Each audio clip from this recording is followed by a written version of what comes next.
Well, we have spent a fair amount of time talking about external forces like reactions, applied forces, reactions again, versus internal forces. And internal is what's going on in the middle of a truss. And what we did, we drew a section and we drew some forces, and we said those are going to be what is going on the inside. Well, internal forces now transfer equal opposite if you had the other part of the section. In other words, if you had this on this side of the section, if you drew this side of the section, we would transfer those internal forces equal opposite. Same thing happens with a frame. Here we have a frame with an applied force. It's going to twist down unless it's being held in place with that tension. And so the external forces are those tensions and that reaction. Internally, however, we have all this stuff that's going on. We have a pulley, and we have some little standoff thing here that's attached to, and this tension is or that rope is tied to that part of the frame. So all those things transfer equal opposite to the structures, and we're going to talk a little bit more about how this works as we go forward, but this is just a concept I want you to walk forward with me here, is that internal forces transfer equal opposite. So the first type of a problem we want to discuss here are what I call scale and balance problems. And I'm just putting them in that this is one of my categories, if you will. The book doesn't use these words, but what I just want you to understand is that scales and balance problems, the normal forces transfer equal opposite in these kind of problems. And then we'll talk about the scales in just a second. This is a homework problem that I want you to focus on. This is an example problem from the textbook. You should definitely look at that one. I've used both of these on exams several times in the past. This is a fundamental problem, and I just want you to focus a little bit on how this works here. So what we've got is we have a plate here. It's attached by a pulley, or a rope that's going over a pulley, and then it's attached to another plate down here. So these plates are not glued together, they're resting on top of each other. If the bottom one was heavier than the top one, it would just fall and the top one would go up. However, if the top one is heavier than the bottom one, it's going to tend to put some weight down here, and it's going to have enough force through these pulleys that it's going to try to tend to pull this guy up, so that there's a force between these guys. It's the normal force, and that's what I'm just calling here is the normal force. And those things transfer equal opposite. So if we just look here, it says determine the normal force that the 100-pound plate, which is A, exerts on the 30-pound plate, B. In order to solve that, we have to break this apart and then solve it as two separate free body diagrams. So let's do that. Let's draw the top plate. It weighs 100 pounds. It has two tensions, it has a pulley over here, so I'm just going to call this T and T. And let me put the weight up here. I'm going to say that there's an mg going down. However, there's also a force between these two plates called the normal force. So I'm going to put that there, saying that the normal force pushes up. Let's draw the free body diagram of the second plate, and then we can kind of see how this kind of will go together. The second plate also has those tensions, two tensions the same. It's going to have its mg going down, which is 30 pounds. But that normal force that is pushing up on the top plate is pushing down on the bottom plate. All right, let's see if we can sum some forces and make some sense of this. Sum of the forces in the y is equal to 0. So I have 2t going up minus 100 plus normal is equal to 0. Okay? How about the bottom plate? Let's see, I still have sum of the forces in the y is equal to 0, so I still have those 2t going up. But here I have the weight going down, and then I have the normal force also going down.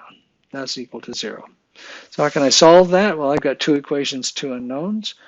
fairly easy. I'm going to set this one equal to 2t. Well, actually, this let's see. Yeah, that will work. Let's go 2t is equal to 100 minus normal, and I'll plug that into this equation. So I'm going to take this down here where I can see a little more, have a little more space. So I'll have 100 minus normal. That's my 2t minus 30 minus normal is equal to 0. And then with that equation, then I can solve for normal is equal to 35 pounds. And that was the question that was being asked, is what's the normal force? You can also solve that for the tension. The tension is equal to 32.5 pounds. So both of those are valid questions to ask in a problem like that.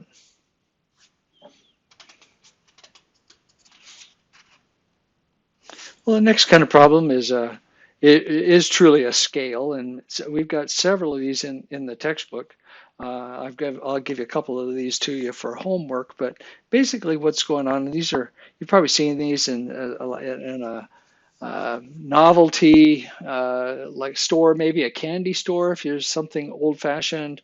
Maybe you've seen something like this at a farm scale. I don't know. It's or in a laboratory scale. I think you might see this in the chemistry lab or physics lab scale kind of thing like this. But basically what happens is all of these links are rigid links, and they transfer forces at each joint. And that's the way we're going to analyze these things. Okay, so in other words, this force goes down, you draw a free body diagram of that link, then that link, then that link, that link, that link, and you do them all independently and transfer the mating forces equal opposite. Well, we're going to begin, however, with doing this little kinetic sculpture. And this is also pretty common. You might have seen something like this in a park or something. But what's going on here is that these weighted bars are attached to the next weighted bar at different spots as they go down, and then it rotates in the wind, and it's kind of attractive, kind of a fun little kind of experience if you've seen these things. But the way we're going to do it here, or what we're looking for, is we need to determine the counterweights here in order to keep this system in balance for any position.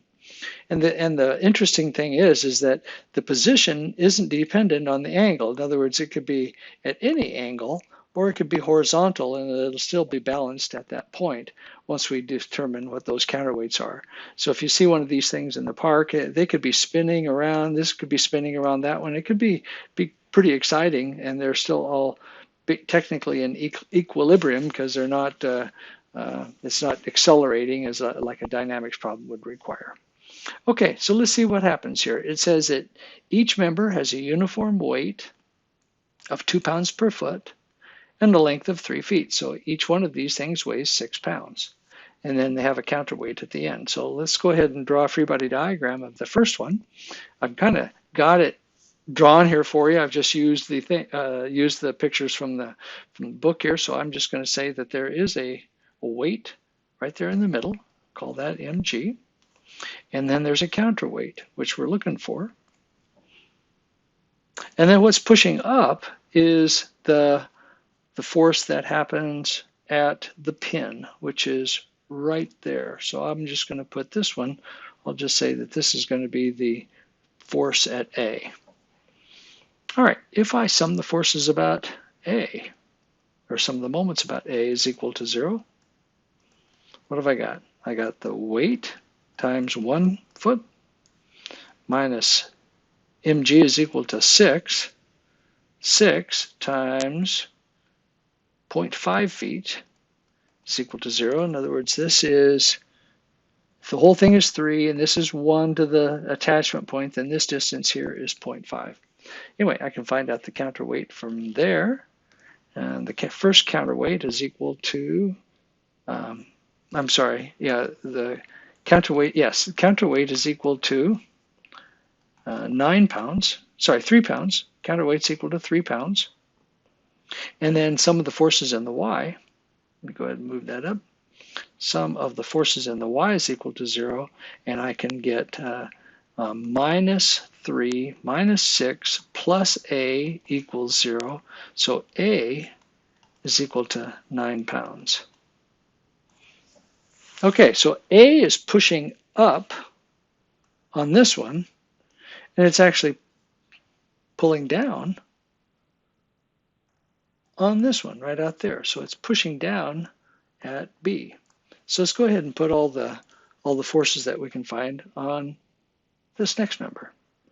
It has the force pushing down here, which is 9, which is equal to A. It's got its own weight at mg. It's got its own counterweight, W2, and it's going to have B going up. All right, B is the only unknown, so let's sum the moments about B. Okay, so I got W2 times 1 minus 6 times 0.5 minus 9 times 2 equals 0. I get W2 here is equal to 21 pounds. So it's definitely getting heavier. Sum of the forces in the y is equal to 0, and I can solve that for B is equal to 36 pounds. All right, so that B now transfers equal opposite again to the next member, which happens right there. So I'm going to say that B is right there, goes 36. Still has its own weight of 6, has a new counterweight, W3, and here is going to be C, which is the force at the pin. So sum of the moments about C is equal to 0. What have I got here? 36 times 2 plus 6 times 0.5, that's the weight, minus W3 times 1 equals 0. So here W3 is equal to 75 pounds. Wow, this thing is really getting heavy. And then the force at C, sum of the forces in the y is equal to 0. And so for C here, that's the reaction at that last pin is 117 pounds. So once you're done, you get a total weight of this structure of 117 pounds, which is quite a bit higher than I actually would have thought. You know, since each bar only has a weight of 6 pounds, those counterweights are required to keep this thing in equilibrium, and then it stays where it's supposed to be. All right, so the last thing I want to just show you here is if you have a truck or something like this, and I do give this one or something similar to this as a homework problem, what we're looking for is perhaps the reactions at the tires.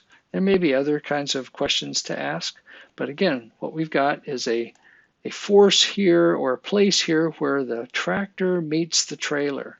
And what happens is the trailer is pushing down and the tractor is pushing up. So when you solve this, you have to break it up into two parts. So I'm going to say that this is going to be D from the tractor pushing up and D from the trailer pushing down. And when you, I guess it actually goes over here just a little bit. It's not really on the wheels. So anyway, that's the way you kind of set that up and make sure that you separate those out like that.